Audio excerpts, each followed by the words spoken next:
संरचनाओं, water bodies का भी निर्माण किया जाएगा। कार्यक्रम के तहत सीवरेज ट्रीटमेंट प्लांट एसटीपी से ट्रीटेड वेस्ट वाटर के पुनः उपयोग की भी योजना है, जिस पर लगभग 282.13 करोड़ रुपए की अनुमानित लागत आएगी। जो हमारा एसटीपीज लगेंगे, एसटीपीज के माध्यम से जो पानी ट्रीट होगा, ट्रीट पानी को करके उस पानी को भी कृषि के उपयोग में या कहीं इंडस्ट्रियल जोन के अंदर, जैसे शहर के अंदर ग्रीन बेल्ट है, पौधों में पानी देना है, उस पानी को भी रीयूज किया जाएगा ताकि पीने के पानी की बचत हो सके। लगभग 900 करोड़ रुपए की अनुमानित लागत से 620 जल मार्गों के सुधार का कार्य भी किया जाएगा। इसके अलावा 600 करोड़ रुपए की अनुमानित लागत से 120 नहर आधारित माइक्रो इरिगेशन परियोजनाएं भी इस कार्यक्रम में हमने शामिल की हैं।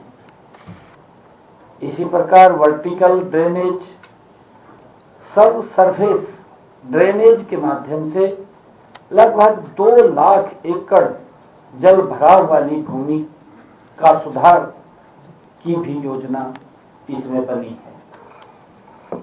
इसके साथ ही लगभग 5 लाख एकड़ में 5 लाख एकड़ क्षेत्र में डायरेक्ट सीडेड राइस डीएसआर को बढ़ावा दिया जाएगा तथा मेरा पानी मेरी विरासत एमपीएलवी योजना के तहत लगभग 1.12 लाख एकड़ भूमि में फसल विविधीकरण को प्रोत्साहित किया जाएगा।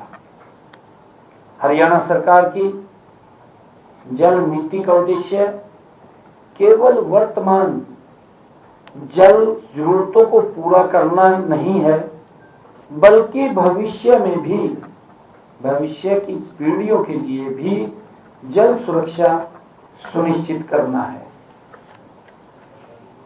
इसी प्रकार आज पूरी दुनिया, जैसा हम जानते हैं, मंत्रिमंडल की बैठक में यह भी निर्णय लिया गया कि भारत को स्टार्टअप नेशन के रूप में आज पूरी दुनिया देख रही है।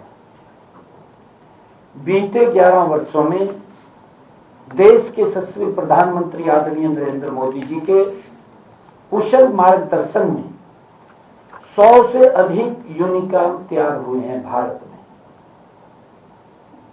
और 1 लाख से अधिक स्टार्टअप पंजीकृत हुए हैं। हमारे देश का सबसे बड़ा सामर्थ्य हमारी युवा शक्ति है। आदरणीय प्रधानमंत्री नरेंद्र मोदी जी द्वारा शुरू किए गए startup India, make in India, digital India जैसे अभियानों ने युवाओं को वह मंच दिया है जिससे आप अपने सपनों को, हमारा युवा अपने सपनों को वास्तविकता में बदल सके। आज हरियाणा देश में स्टार्टअप की संख्या में 7वें बड़े राज्य के रूप में उभरा है।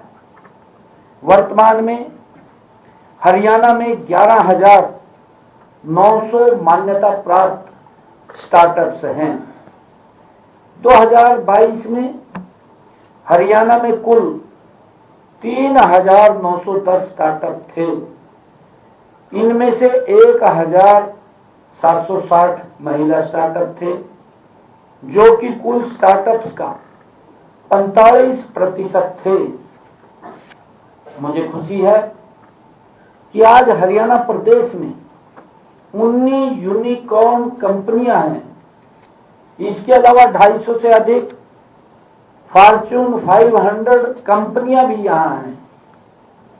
इसमें भी अधिक खुशी की बात यह है कि लगभग 50% स्टार्टअप महिलाएं चला रही हैं। वर्तमान में हरियाणा में 5,880 महिला स्टार्टअप्स हैं। हमने अगले चरण में स्टार्टअप्स में महिलाओं की भागीदारी बढ़ाकर 60% तक करने का लक्ष्य रखा है। पत्रकार साथियों, हरियाणा सरकार युवाओं को रोजगार तलाशने वाला नहीं बल्कि रोजगार देने वाला बनाने के लिए स्टार्टअप्स और उद्यमिता को लगातार प्रोत्साहित कर रही है। प्रदेश में एक मजबूत और अनुकूल स्टार्टअप्स इकोसिस्टम विकसित करने के लिए कई महत्वपूर्ण कदम उठाए जा रहे हैं। इसी कड़ी में आज मंत्रिमंडल की बैठक में मंत्रिमंडल ने भी महिलाओं के स्टार्टअप्स को बढ़ावा देने के लिए हरियाणा राज्य स्टार्टअप्स नीति 2022 व्यापक पूरक प्रावधानों को भी मंजूरी दी है। इन प्रावधानों में महिलाओं उद्यमियों को विशेष लाभ मिलेगा। महिला नेतृत्व वाले स्टार्टअप्स को 1 वर्ष तक लीज किराए पर 50% सब्सिडी मिलेगी, जिसकी अधिकतम सीमा 10 लाख रुपए होगी। महिला नेतृत्व वाले स्टार्टअप्स को 7 वर्ष तक नेट SGST की 100% प्रतिपूर्ति की जाएगी। सामान्य स्टार्टअप्स को 7 वर्ष तक SGST की 50% पूर्ति का लाभ मिलेगा। टेक्नोलॉजी लाइसेंस ट्रांसफर के लिए 10 लाख रुपए तक सहायता देने का प्रावधान किया गया है। और इसी प्रकार हस्तशिल्प, पारंपरिक वस्त्र, पर्यावरण अनुकूल ग्रामीण उत्पाद, आयुर्वेद आधारित स्वास्थ्य उत्पाद और स्वदेशी खाद्य उत्पादों से जुड़े महिला स्टार्टअप्स को 50,000 से 1 लाख रुपए तक सूक्ष्म अनुदान मिलेगा। देश में आयोजित होने वाले इवेंट और प्रदर्शनियों में भागीदारी के लिए सामान्य स्टार्टअप्स को 5 लाख रुपए वार्षिक तथा महिला नेतृत्व वाले स्टार्टअप्स को 7 लाख रुपए वार्षिक तक की सहायता भी दी जाएगी। इसी प्रकार गुणवत्ता प्रमाण पत्र प्राप्त करने वाले स्टार्टअप्स को लागत की 50% एक मुश्त प्रतिपूर्ति की जाएगी, जिसकी अधिकतम सीमा 25 लाख रुपए होगी। इसी प्रकार स्कूल स्तर पर नवाचार व उद्यमिता को बढ़ावा देने के लिए विद्यार्थियों को 10,000 डू इट योरसेल्फ किट वितरित की जाएगी। डू इट योरसेल्फ किट वितरित की जाएगी। हरियाणा में विश्व स्तरीय H-हब इंक्यूबेटर स्थापित किया जाएगा, जिसमें स्टार्टअप्स, कॉर्पोरेट और शैक्षणिक संस्थाओं का सहयोग भी होगा। सरकारी खरीद में हरियाणा के पात्र स्टार्टअप्स के लिए विभागीय वार्षिक खरीद का 10% हिस्सा रिजर्व किया जाएगा। हरियाणा में कार्यरत कॉर्पोरेट कंपनियों को स्थानीय स्टार्टअप्स के साथ पायलट परियोजनाएं शुरू करने 10 लाख रुपए तक मैचिंग ग्रांट भी दी जाएगी। निजी निवेश बढ़ाने के लिए सीड फंड मैचिंग प्रावधान के तहत प्रत्येक 25 लाख रुपए के निजी एंजल निवेश पर 25 लाख रुपए तक सह निवेश या मैचिंग ग्रांट दी जाएगी।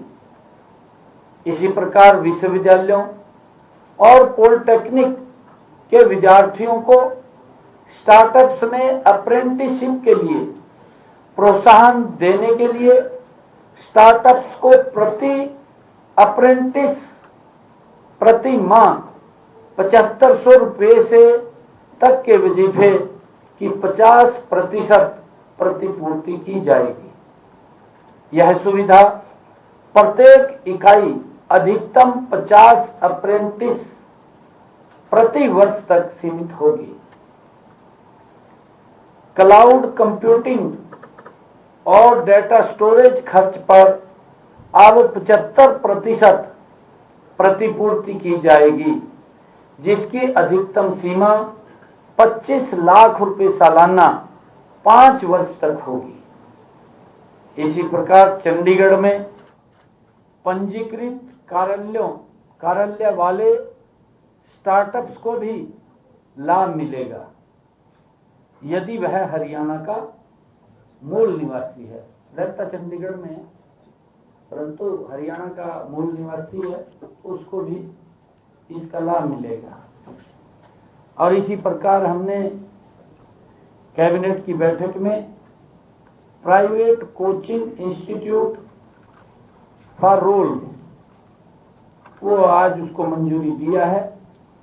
हरियाणा में प्राइवेट कोचिंग संस्थानों को लेकर एक व्यवस्थित और स्पष्ट रेगुलेटरी फ्रेमवर्क तैयार किया गया है।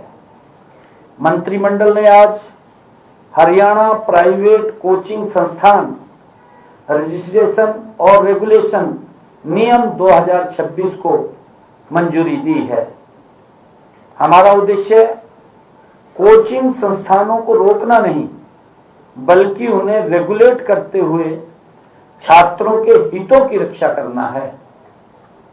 आज बड़ी संख्या में विद्यार्थी उच्च शिक्षा, सरकारी नौकरियों और विभिन्न प्रतियोगी परीक्षाओं की तैयारी के लिए प्राइवेट कोचिंग सेंटरों में कोचिंग ले रहे हैं।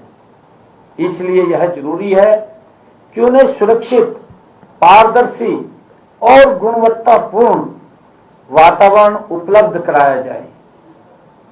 नए नियमों के तहत अब सभी मौजूदा और नए स्थापित होने वाले प्राइवेट कोचिंग इंस्टीट्यूट के लिए पोर्टल के माध्यम से पंजीकरण कराना अनिवार्य होगा। कोचिंग इंस्टीट्यूट को अपने कोर्स, विषय सामग्री, विद्यार्थियों की संख्या और फैकल्टी स्टाफ की शैक्षणिक योग्यता, महत्वपूर्ण जानकारियां सार्वजनिक करनी होंगी। सबसे महत्वपूर्ण बात यह है कि विद्यार्थियों की सुरक्षा और इन्हें उपलब्ध कराई जाने वाली मूलभूत सुविधाओं से कोई समझौता नहीं होगा। संस्थानों में स्वच्छ पेयजल, बिजली, फायर सेफ्टी और मेडिकल फर्स्ट एड जैसी आवश्यक सुविधाओं की उपलब्धता सुनिश्चित करनी होगी। भवन की फायर सेफ्टी के साथ साथ दिव्यांग विद्यार्थियों के लिए बैरियर फ्री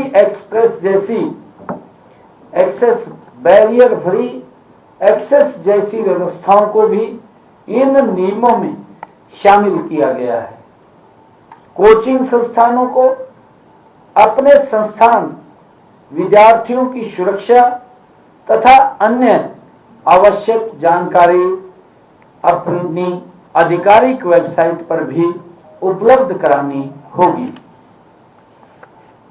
इसी प्रकार आज मंत्रिमंडल ने नर्सिंग होम के लिए भी आज उनकी नीति में संशोधन को आज मंजूरी दी है। अब डॉक्टर, अपने रिहायशी प्लाट के साथ साथ लीज पर लिए गए रिहायशी प्लाट पर भी नर्सिंग होम स्थापित कर सकेंगे। सेक्टर्स के अंदर हमने सेक्टरों में अलाउ किया था पीछे, अब उसको हमने जो लीज पर भी लेकर के किसी को अपनी जगह नहीं है लीज पर लेना चाहता है ले सकता है। यह सुविधा उन एलोपैथिक और आयुष डॉक्टरों के लिए होगी जो संबंधित मेडिकल आयुष काउंसिल में पंजीकृत, वर्तमान में प्रैक्टिसरत तथा स्थानीय IMA शाखा में पंजीकृत है। साथियों, नर्सिंग होम स्थापित करने के लिए नर्सिंग होम में मरीजों के दाखिल और इंडोर उपचार की सुविधा के लिए निर्धारित कन्वर्जन शुल्क देना होगा।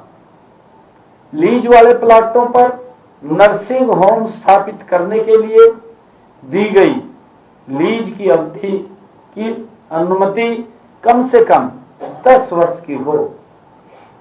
आज किए गए संशोधनों में रिहायशी कॉलोनियों में स्वास्थ्य सुविधाओं का विस्तार होगा और लोगों को स्थानीय स्तर पर बेहतर चिकित्साएं सेवाएं उपलब्ध होंगी।